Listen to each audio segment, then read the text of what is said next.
Alright guys, we're working on the Shifting Etude. This is by Wolfart, who wrote a lot of shifting etudes and things that people use even to this day. And the challenge in this is going to be making sure that you know where the finger position is in both first and third position and pulling off those shifts. So you'll notice that this is totally in both first and third position. There's no other positions. You're looking at the page, there's 4 lines. And on those 4 lines, there's parentheses. Important that you realize that all of the stuff in the parentheses is in third position. That means that right before the parentheses, it's going to be in first position.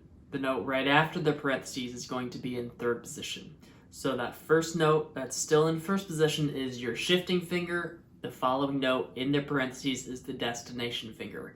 Now that actually comes in handy in this piece because most of the time it's the same. It's either 1 or 2. There are a couple times that it shifts back from third position to first position, and you actually go to the open G string to hide that shift, and so we're going to talk about that too. Before we get into shifting, we're just going to talk about the finger pattern. So notice the key signature, no sharps or flats. That means that everything is going to be in the natural position in first and third position. You have to think about where your half step is. On the G string in C major, half step's going to be 2 and 3.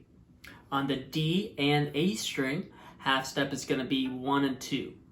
And then on the E string is all whole steps. That's an open hand position. That's just first position. What I would do is play an extended scale with all of the notes in whatever position you're on, and whatever key you're in. So we're in C major. Normally a C major scale starts on the note C, but in an extended scale, you're just going to use all of the notes in that note collection, in that pitch collection. So I'm going to start open G.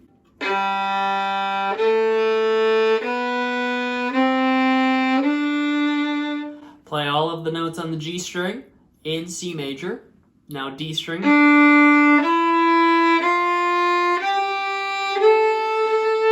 You notice it doesn't necessarily sound the same as a major scale because we're not focusing around scale degree 1. A string. And the E string. Now for E string, this is really important. Remember that you have to get your first finger back to the nut of the instrument, and so it's got to be really low. And if you can see how blocked off my finger is, that's going to help you get that note really in tune. So this is on the E string. We have E, F natural, G, A, and B. So an extended scale doesn't just use C to C, but it uses all of the notes in that position.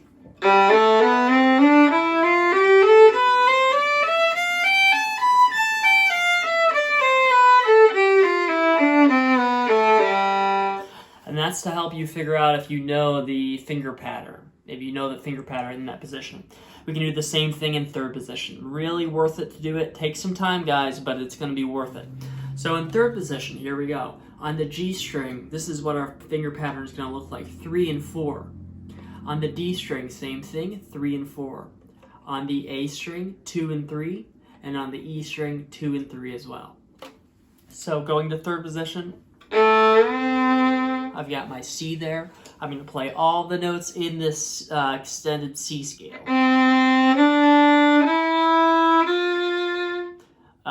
D string. A string. Remember 2, 3. E string.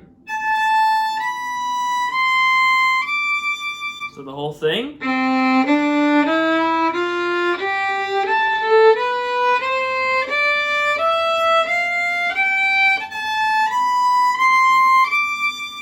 Not really using vibrato, I'm not super concerned about the tone, I just want really good intonation. So we just played every note in the C scale in both first position and third position. Not worrying about scale degree 1 necessarily, just going lowest to highest to lowest. Now we're going to do that same thing with 2 arpeggios. If you look at this piece, you're going to notice that it skips around a lot. It doesn't just go scalar. Sometimes it has a couple steps, but mostly it skips. Mostly it's thirds and fourths. So there's 3 notes in the C major arpeggio, and that's C, E, and G.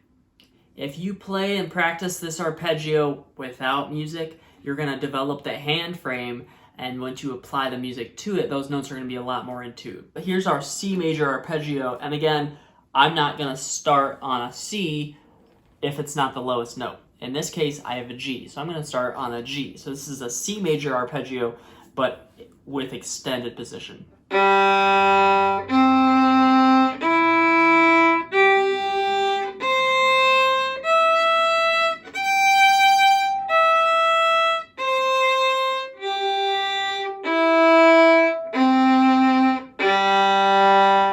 That's the building blocks to a lot of pieces of music, this one included. And in that C major arpeggio, you'll notice I only played 3 different notes, C, E, and G. It still sounds great. Let's do that in third position too. So I shift up. Okay, now I'm in third position. Here's C, E, and G, the C major arpeggio. Just those 3 notes in third position only.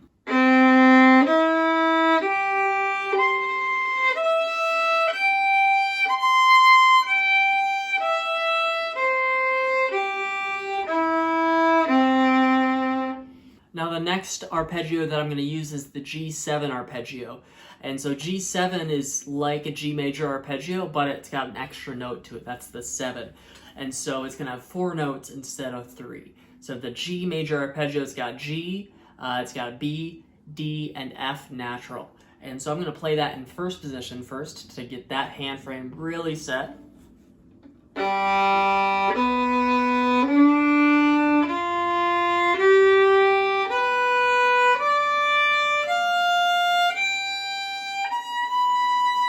Little flat there. Now going backwards.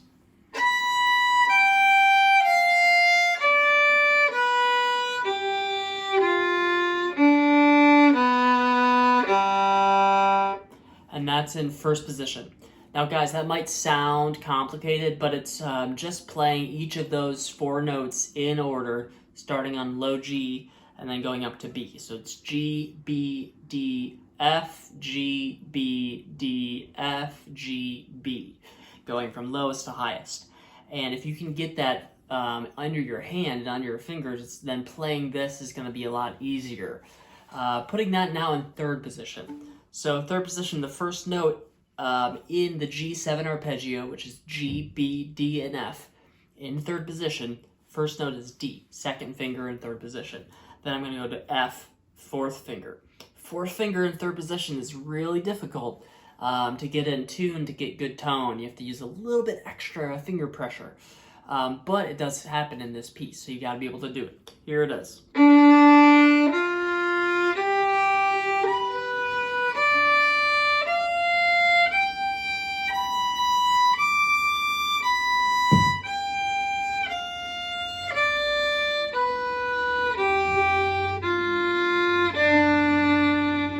Alright, so you've practiced scales, all in first position, all in third position, extended fingering. Same thing with arpeggios. You put that together, you basically get this piece. You have to really pay attention to where those shifts happen and where I've marked the shifts, because there's a couple extra alternative shifts. You'll notice it says ALT, that means alternative shift. And I don't want you to do those necessarily. I want you to try the ones that are on the page. Nothing wrong with those, and oftentimes you'll be able to do your own shift when it comes to the music you're playing, as long as it's a good shift. But I want us to focus on these, and I'm going to go through them right now. So you're going to notice first and second line, the shift is always 1-to-1. So that means you're going first finger, either on the D or A string, and you're shifting up to first finger in third position. So what was on the H string, for example, first finger B to third finger D is now going to be first finger B to first finger D.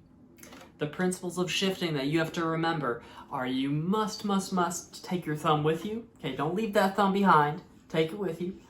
And you must make sure that your leaving a finger down, sliding it on the fingerboard as you shift. In this case, it actually helps you out because this piece has these 1-to-1 shifts. Your destination finger is the same as the shifting finger. So that first shift in the piece is measure 2, B, first finger, to D, first finger. And so my B, got in tune with the metronome. I slide it up to D. Trying that again. As I practice, I keep my hand really smooth. I'm not jerking that shift. I'm really smooth from first finger B to D. Going back, same thing.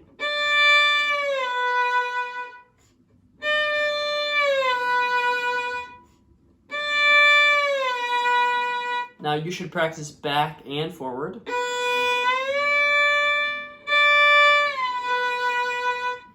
In order to make sure that it's really smooth there.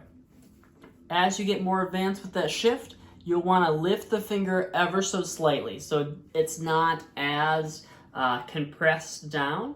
It's just touching the string lightly. And that's going to make it so that note does not speak. You kind of get that ghosty sound, the ghost notes. And as you approach that destination finger or destination note, add that additional finger weight down to get the pitch back.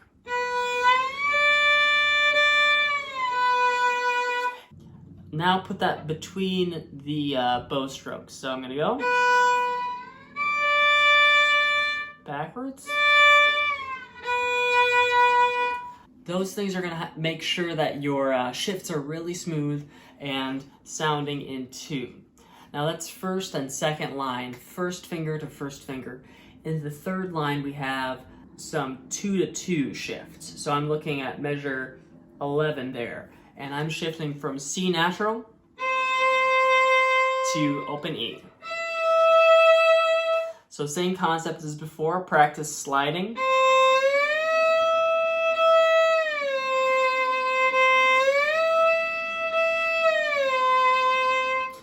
Now you lift that finger ever so slightly so it's not depressing the string completely.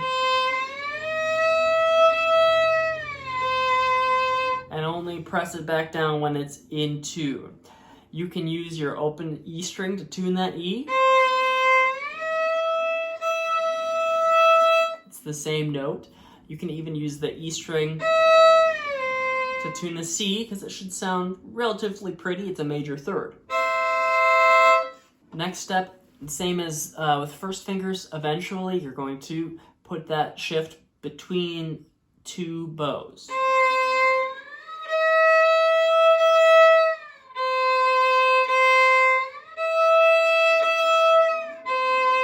And do it faster, but still try to stay relatively smooth in your hand.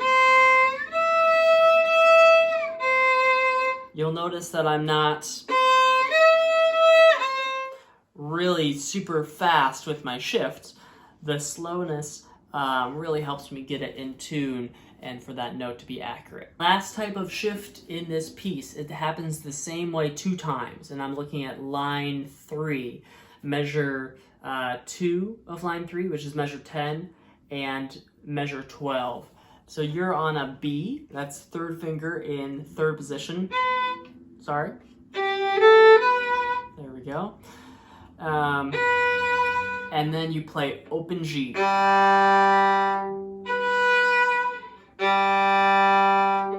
Since we practiced 1-to-1 shifts and 2-to-2 shifts, I would use this opportunity to practice 3-to-3 shifts. So start on G and shift up to B.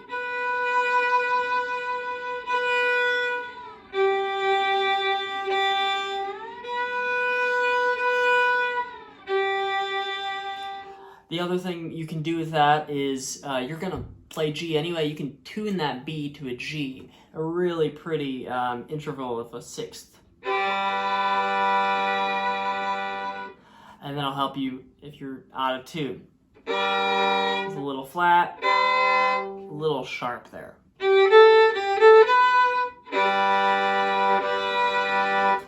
In the context of the piece, it sounds like this. This is measure 10.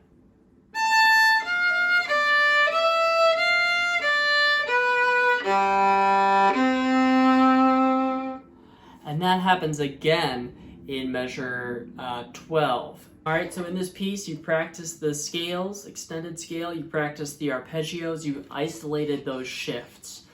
Now is when you should actually try to play through that piece. So I'm gonna play through just a little bit of this, and I'm gonna play long tones. So I'm not worrying about that rhythm. I just wanna make sure I'm in tune, I'm in the right position, I'm playing with good tone.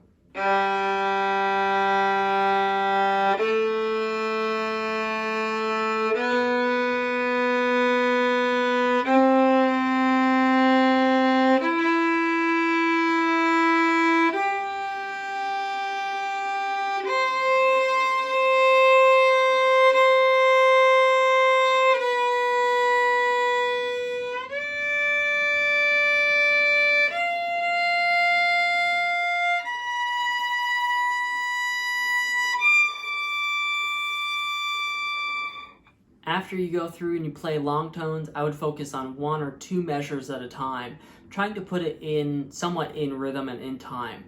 Now in this piece, I do not want you to go fast. Some people perform these etudes at a really high level and they would go much faster than I want us to go. The goal is to get the shifts, to get the mechanics of the shifts, and to have it be in tune. So on the document, it says 60 to 100 beats per minute for the 8th note. And so there's a lot of 8th notes in here. That means all of the 8th notes are going to get their own click. So I'm going to put my metronome on. It's going to be at 80 beats per minute, so right in the middle of 60 to 100. And I'm going to do it for the 8th note. That means quarter notes are going to get 2 clicks, half notes are going to get 4 clicks, dotted half note is going to get 3 clicks. So make sure you're counting through it too. Here's with the metronome. Okay, so I've got my metronome going. I want to make sure that I know how each measure is supposed to sound. This is 80, so that means I'm doing 2 clicks per quarter note, 1 click per 8th note. So here it is.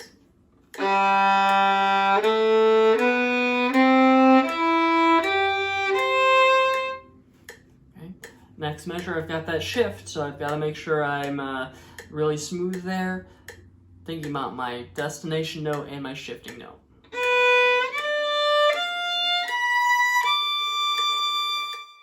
So here's measure 3.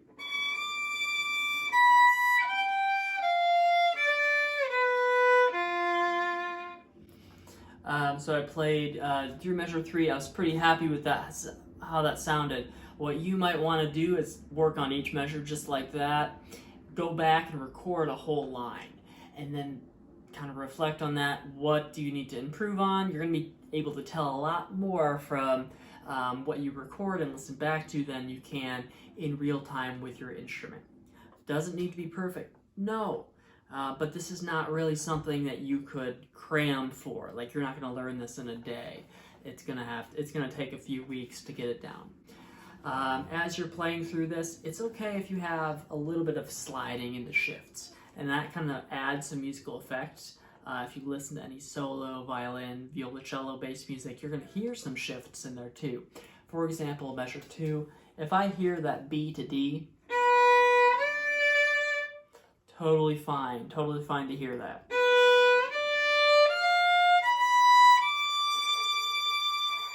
Hey folks, so I hope this helps. This is for the chamber audition, so it's kind of a trickier passage, and you do have to be working on this.